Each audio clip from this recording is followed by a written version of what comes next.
इस कहानी की शुरुआत में हम सरगेई को देखते हैं जो अपने सौतेले भाई डिमित्री के साथ स्कूल में था। डैड निकोलाई उन्हें अपने साथ लेकर जाते हैं। निकोलाई सरगेई को बताते हैं कि तुम्हारी मॉम ने खुदकुशी कर ली क्योंकि वो कमजोर और दिमाग से बीमार थी। तुमने उसे पिछले 2 सालों से नहीं देखा, इसीलिए उसकी मौत से तुम्हारे लिए कुछ नहीं बदलेगा। डिमित्री पूछता है कि क्या हम मॉम के अंतिम संस्कार में जा रहे हैं। निकोलाई बताते हैं कि जो लोग खुदकुशी कर लेते हैं उनके नसीब में अंतिम संस्कार नहीं होता। हम शिकार करने के लिए जा रहे हैं। कुछ लोगों को जार शेर दिखाई दिया है। अगर तुम दोनों मर्दों के साथ रहकर शिकार करोगे तो बहादुर बनोगे और तुम्हें मजा आएगा। ये सब बातें करके वो फ्लाइट में बैठ जाते हैं। शिकार के लिए वो नॉर्दर्न गाना पहुँचते हैं। निकोलाई एक हिरण का शिकार करते हैं। वो सरगेई से कहते हैं कि कुछ भी हो जाए पर मौत से कभी भी डरना मत। ये शिकार है और हम शिकारी, इसीलिए हमें किसी भी चीज से डरने की जरूरत नहीं है। निकोलाई डिमित्री से कहते हैं कि जरा खुद को देखो, तुम बहुत ही ज्यादा कमजोर हो, तुम्हें खुद पर शर्म आनी चाहिए। अगर तुम इसी तरह रहे तो कभी भी मर्द नहीं बन पाओगे। डिमित्री को काफी बुरा लगता है। रात को सब कैंप लगाकर आराम करने लगते हैं। सरगेई डिमित्री से कहता है कि डैड की तरफ से मैं तुमसे माफी मांगता हूँ, उन्हें तुमसे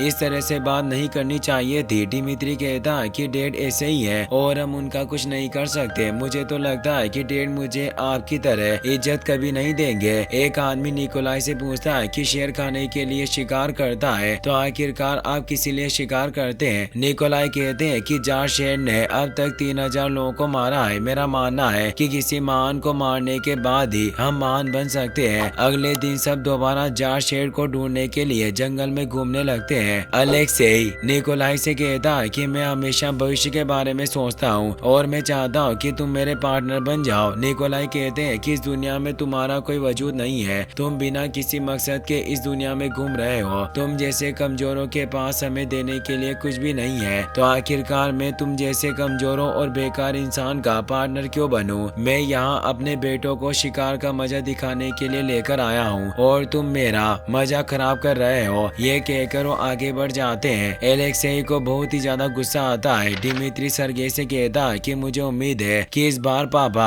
जार शेर को मार दे ताकि वो महान बन जाए और हमें दोबारा यहाँ ना आना पड़े। सरगेई कहता है कि महान बनने के चक्कर में हमें बराबरी की लड़ाई लड़नी पड़ती है। गन की मदद से जार को मारने में कोई महानता नहीं है। अगर पापा उसे अपने हाथों से मारे तब वो महान कहलाएंगे। तभी जार शेर वहाँ जाता है। सरगेई डिमित्री को अपने पीछे छिपने के लिए कहता है और शेर की तरह बंदूक तान देता है, पर वो जार शेर को गोली नहीं मारता और उसकी आंखों में देखने लगता है। सरगेई को शांत देखकर जार शेर भी उस पर हमला नहीं करता, लेकिन तभी निकोलाई जार शेर पर गोली चला देते हैं, जिससे जार शेर को बहुत गुस्सा आता है और वो सरगेई पर हमला कर देता है। निकोलाई दोबारा जार शेर को गोली मारते हैं, पर जार शेर को ज्यादा फर्क नहीं पड़ता और वो सरगेई को लेकर वहाँ से भाग जाता है। फिर हम नॉर्दर्न गाना में कैलिप्सो को देखते हैं। वो अपनी दादी के कार्ड से खेल रही थी। दादी कहती है कि तुम्हें लगता है कि ये कार्ड सिर्फ खेलने की चीज है, पर ऐसा नहीं है। ये कार्ड्स हमें आगे का रास्ता दिखाते हैं। ये कहकर वो कैलिप्सो को 3 कार्ड चुनने के लिए कहती है। कैलिप्सो 3 कार्ड निकाल लेती है। दादी बताती है कि पहले कार्ड का मतलब है कि तुम्हारे परिवार की औरतें बहुत ही ज्यादा शक्तिशाली थी। दूसरा कार्ड का मतलब है कि तुम्हारी जिंदगी में एक बहुत ही ज्यादा भयानक हादसा होने वाला है और तीसरा कार्ड खतरे को दिखाता है। तुम्हारे बड़े होने पर मैं तुम्हें एक खास चीज देने वाली थी, पर कार्ड के हिसाब से तुम्हें उस चीज की जरूरत पहले ही पड़ जाएगी। ये कहकर वो कैलिप्सो को एक मैजिकल पोशन देते हैं। वो कहती है कि इस पोशन का नुस्खा हमारी जनरेशन की मदद से हमारी फैमिली को मिला है। उस पोशन की बोतल पर एक निशान बना हुआ था। कैलिप्सो उस निशान के बारे में पूछती है। दादी बताती है कि ये पापा लेगबा की आत्मा का निशान है। ये पोशन बहुत ही ज्यादा शक्तिशाली है और तुम्हें इसे संभाल कर रखना होगा। जो कोई भी इस पोशन को पिएगा उसके जख्म बहुत ही तेजी से ठीक हो जाएंगे। तुम्हें जल्द ही इसकी जरूरत पड़ेगी, पर याद रखना तुम अपने मम्मी पापा को इसके बारे में कुछ नहीं बता सकती। कुछ वक्त बाद कैलिप्सो अपने मॉम डैड के साथ सफारी पर चली जाती है, पर उसे जानवरों को देखने में कोई दिलचस्पी नहीं थी। वो दादी के दिए हुए कार्ड को देखने लगती है और अपने पेरेंट्स को बिना बताई कार से उतरकर जंगल में चली जाती है। आगे जाकर उसे जार शेर दिखाई देता है, जिसने सरगेई को अपने मुंह से पकड़ा हुआ था।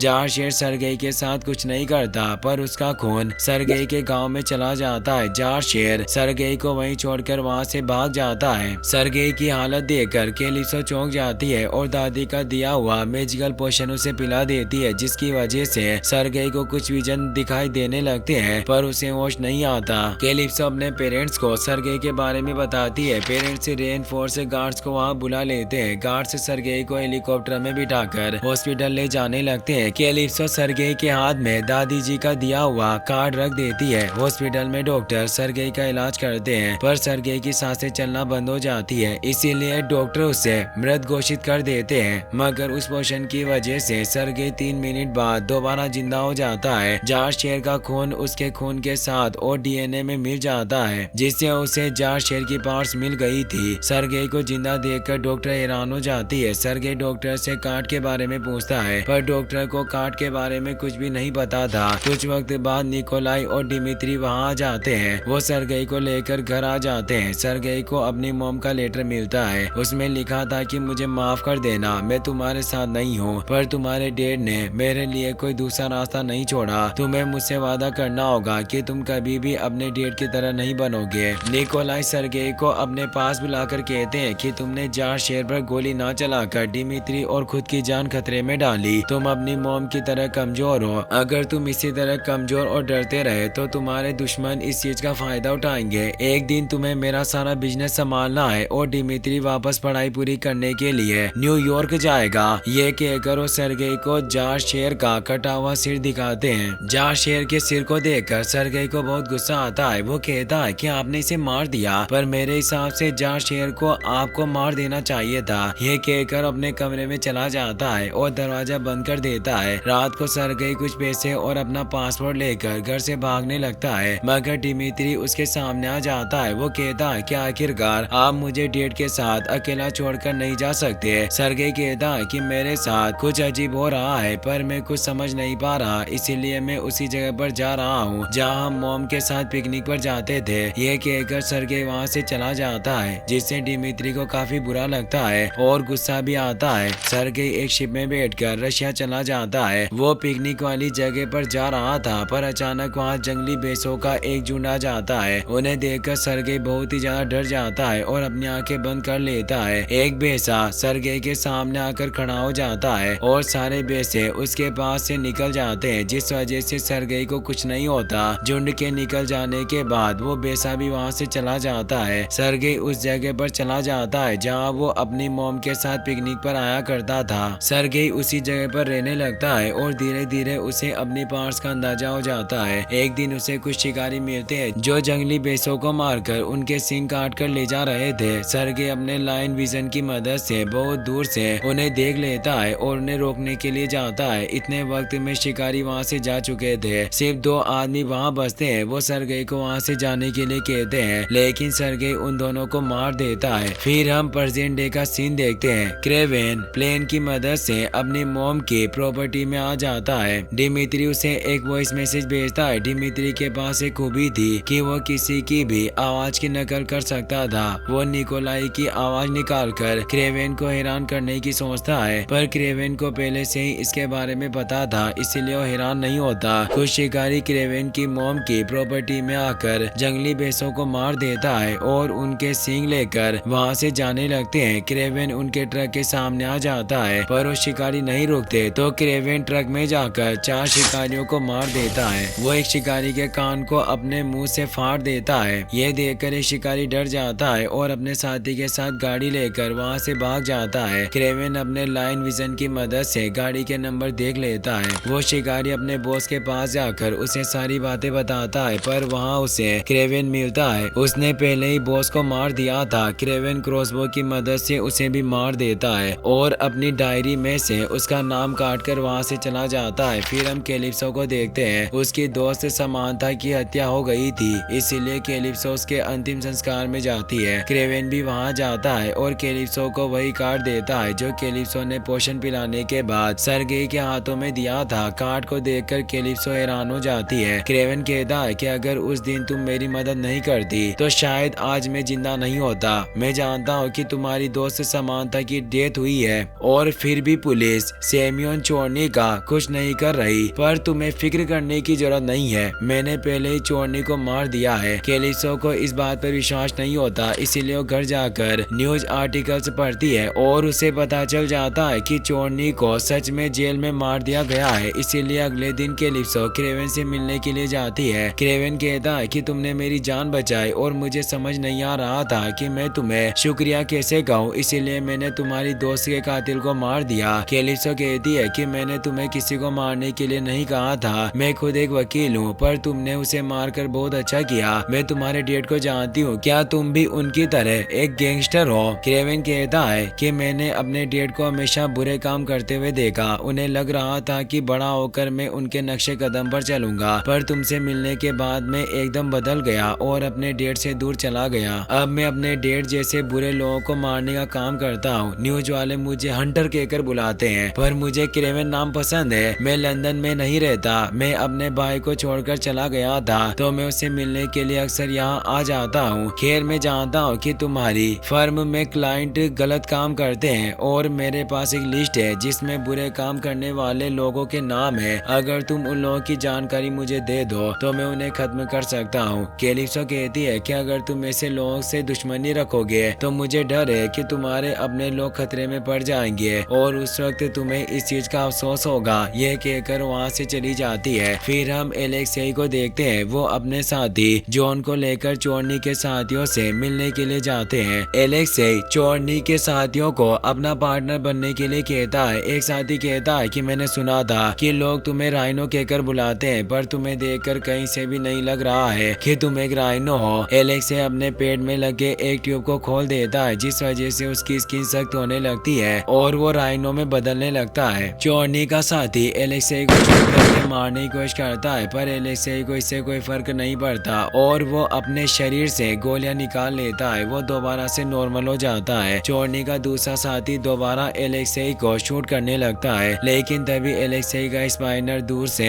उस आदमी और उसके गार्ड्स को मार देता है। चोरनी के दो साथी बच जाते हैं और एलेक्सेई उन्हें अपना पार्टनर बनने के लिए कहता है, तो पहला साथी दूसरे साथी को गोली मारकर एलेक्सेई का पार्टनर बन जाता है। एलेक्सेई के कहने पर चोरनी का साथी निकोलाई को मारने के लिए उनके होटल में जाता है, मगर निकोलाई को उसके बारे में पता चल जाता है और वो अपने गार्ड्स की मदद से चोरनी के साथी और एलेक्सेई के साथियों को मार देता है। डिमित्री भी होटल में था, मगर गोलियों की आवाज से डरकर पियानो के नीचे छिप गया था। इससे निकोलाई को बहुत गुस्सा आता है। वो कहते हैं कि मेरे खुद के क्लब में मेरे ऊपर अटैक हुआ, पर फिर भी तुम मुझे बचाने के लिए नहीं आए, तुम मेरी सबसे बड़ी गलती हो। ये कहकर वो डिमित्री को धक्का मारकर दूर कर देते हैं। एलेक्सेई को अपने साथियों के मरने के बारे में पता चल जाता है। उसे क्रेवेन की रशियन जेल से भागने की वीडियो मिल जाती है और उसे पता चल जाता है कि सर्गेई ही क्रेवेन है, इसीलिए वो फॉरेनर को क्रेवेन को मारने का काम देता है। फॉरेनर उसी जेल में चला जाता है जहाँ चोरनी की हत्या हुई थी। वो वहाँ हंटर के निशान ढूंढने लगता है, पर पुलिस गार्ड वहाँ जाता है। फॉरेनर अपनी पावर का यूज करके गार्ड को इल्यूजन में फंसा देता है और उसकी गन छीनकर उसे मार देता है। फिर हम क्रेवन को देखते हैं। आज डिमित्री का बर्थडे था, इसीलिए वो डिमित्री के साथ क्लब में चला जाता है। निकोलाई भी वहाँ जाते हैं और तीनों साथ बैठकर ड्रिंक करने लगते हैं। डिमित्री को बहुत नशा चढ़ जाता है, इसीलिए क्रेवन उसे घर लाकर सुला देता है और खुद भी डिमित्री के घर में सो जाता है। मगर क्रेवन को अपनी मोम की आवाजें सुनाई दे रही थी, जिस वजह से वो सो नहीं पाता, इसीलिए वो बाहर जाकर एक पेड़ के नीचे सो जाता है। अगली सुबह उठकर क्रेवन घर के अंदर जाता है, पर वहाँ उसे डिमित्री नहीं मिलता और उसके बेड पर खून लगा हुआ था, जिसे देखकर क्रेवन घबरा जाता है। वो टेरेस पर जाकर देखता है तो उसे पता चलता है कि कुछ गुंडे डिमित्री को पकड़कर एक कार में ले जाते हैं। क्रेवन टेरेस से नीचे कूद जाता है, पर उसे एक खरोच भी नहीं आती। वो तेजी से दौड़कर कार का पीछा करने लगता है। क्रेवन गाड़ी के ऊपर चढ़कर खिड़की तोड़ने की कोशिश करता है, पर पूरी गाड़ी बुलेट प्रूफ थी, जिस वजह से वो कुछ नहीं कर पाता और गाड़ी से नीचे गिर जाता है। वो गुंडे डिमित्री को लेकर हेलीकॉप्टर में बैठ जाते हैं। क्रेवन एक जाल की मदद से हेलीकॉप्टर को रोकने की कोशिश करता है, पर वो हेलीकॉप्टर को नहीं रोक पाता और नदी में गिर जाता है। इतने वक्त में हेलीकॉप्टर वहाँ से चला जाता है। क्रेवन कैलिप्सो के पास जाकर उसे सारी बातें बताता है और उससे मदद मांगता है। कैलिप्सो अपने सोर्सेज की मदद से उन गुंडों का पता लगाने लगती है। क्रेवन निकोलाई के पास जाता है। निकोलाई बताते हैं कि वो लोग डिमित्री को छोड़ने के बदले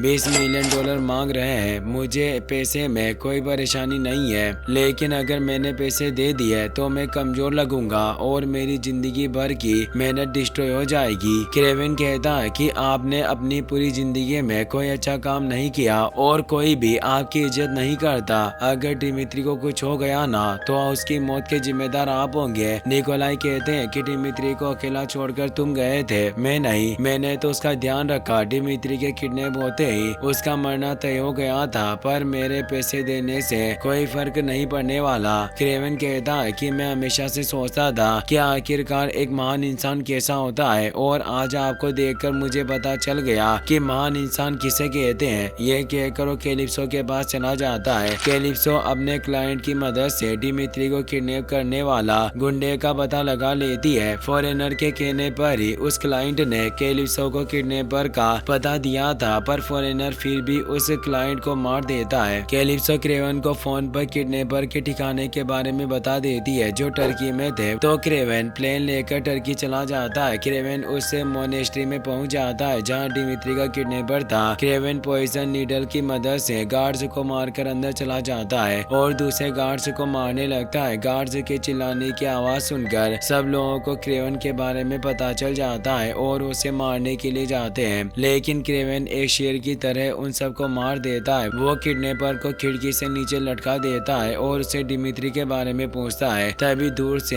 एलेक्सेई के साथी रॉकेट शूट कर देता है। क्रेवेन किडनैपर को लेकर खाई में कूद जाता है, पर वो किडनैपर को अपने ऊपर पकड़कर रखता था जिससे उसे ज्यादा चोट नहीं लगती। किडनैपर क्रेवेन को उसका नाम लेकर बुलाता है जिससे क्रेवेन हैरान हो जाता है। वो पूछता है कि आखिरकार तुम मेरा नाम कैसे जानते हो, तुम्हें यहाँ किसने भेजा और मेरा भाई कहाँ है। किडनैपर कहता है कि राइनो में मुझे यहाँ भेजा था, पर अब वो हम दोनों को मार देगा। अचानक बिल्डिंग का मलबा उनके ऊपर गिर जाता है जिस वजह से वो दोनों नीचे दब जाते हैं। रॉकेट से हमला करने वाले एलेक्सेई के साथ ही क्रेवेन की डेड बॉडी ढूंढने के लिए वहाँ आते हैं और मलबे में डेड बॉडी ढूंढने लगते हैं, मगर क्रेवेन पहले से मलबे से बाहर निकल चुका था। वो उन दोनों को मार देता है और कैलिप्सो को बताता है कि किसी राइनो ने डिमित्री को किडनैप किया है, उसने मुझे मारने के लिए टर्की बुलाया और उसे तुम्हारे बारे में भी पता चल गया, इसीलिए तुम जल्दी से कार्गो टर्मिनल पर चली जाओ, मैं वहीं तुमसे मिलूंगा। कैलिप्सो अपने दादाजी का दिया हुआ पाउच लेकर फर्म से निकल जाती है। फॉरेनर टर्की की मोनेस्ट्री में पहुंच जाता है। वहां उसे डेड बॉडी में पॉइजन नीडल मिलती है जो रोसरी पिल के पॉइजन से बनी हुई थी। दो पुलिस ऑफिसर्स फॉरेनर को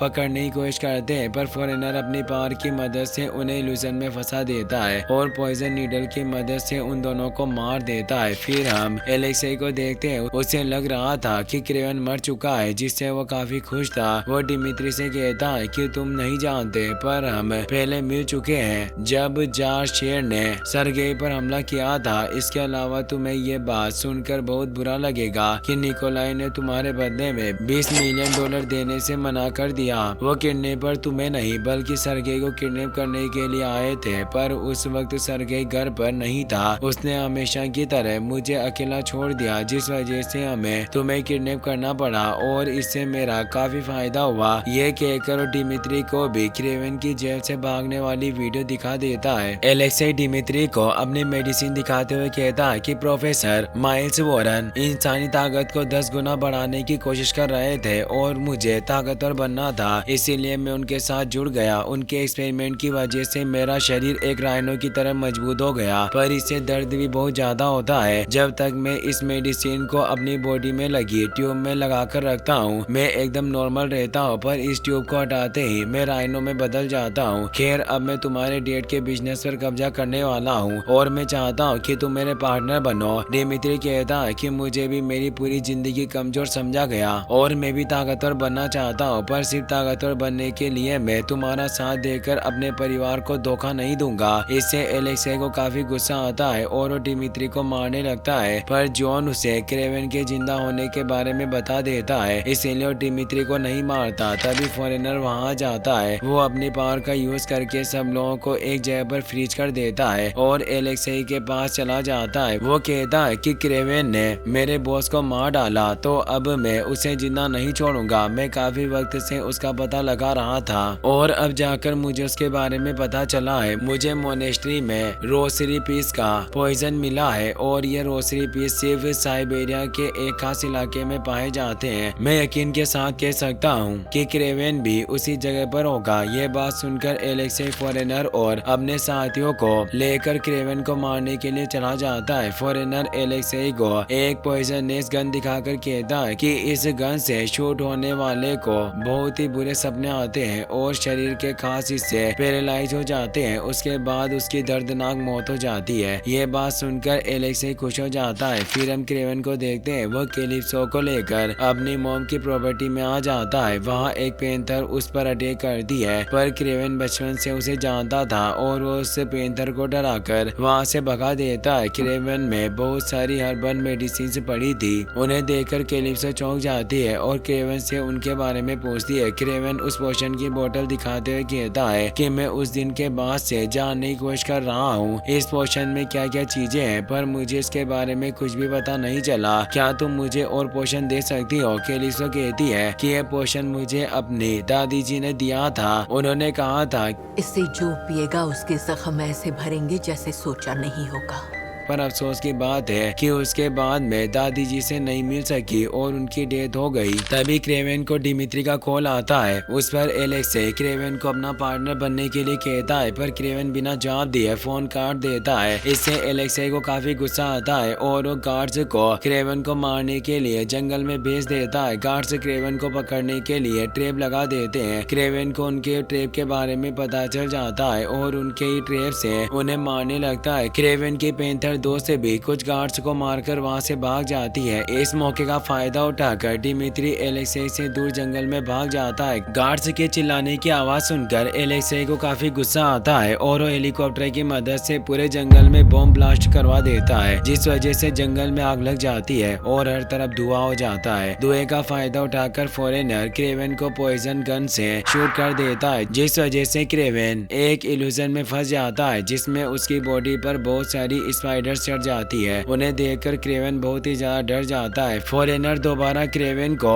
पॉइजनस गन से शूट करता है, जिस वजह से क्रेवेन की हालत खराब हो जाती है। वो फॉरेनर को पकड़ने की कोशिश करता है, पर फॉरेनर उसके हाथ नहीं आता और उसे बहुत पीटता है, जिससे क्रेवेन की हालत खराब हो जाती है। फॉरेनर क्रेवेन को शूट करने लगता है, लेकिन तभी कैलिप्सो वहां आकर क्रॉसबो से फॉरेनर पर अटैक कर देती है। एरो फॉरेनर की आंख में घुस जाता है, जिस वजह से उसकी डेथ हो जाती है। कैलिप्सो क्रेवेन को दोबारा वो पोशन पिला देती है, जिसकी मदद से क्रेवेन एकदम ठीक हो जाता है। जॉन डिमित्री को पकड़कर एलेक्सी के पास ले जाता है। जॉन ने फॉरेनर को क्रेवेन को मारते हुए देखा था, जिस वजह से एलेक्सी को लग रहा था कि क्रेवेन मर चुका है, इसीलिए वो अपने साथियों को लेकर वहां से जाने लगता है। मगर जंगली भैंसों का झुंड उनके सामने आ जाता है। भैंसों को देखकर एलेक्सी मेडिसिन ट्यूब को खोल देता है और राइनो में बदल जाता है। इतने वक्त में क्रेवेन भी वहां जाता है तो राइनो उससे फाइट करने लगता है। वो चलते हुए ट्रक से सामने आकर उसे दूर फेंक देता है, जिस वजह से डिमित्री की गाड़ी पलट जाती है, पर डिमित्री को कुछ नहीं होता। क्रेवेन चाकू से राइनो पर हमला करता है, पर राइनो की स्किन बहुत सख्त थी, जिस वजह से चाकू टूट जाते हैं, पर राइनो को कुछ नहीं होता। क्रेवेन के हमले से भी राइनो को कोई फर्क नहीं पड़ता और वो क्रेवेन को पीट कर उसकी हालत खराब कर देता है। मगर फिर भी क्रेवेन हार नहीं मानता। वो एक आयरन रोड को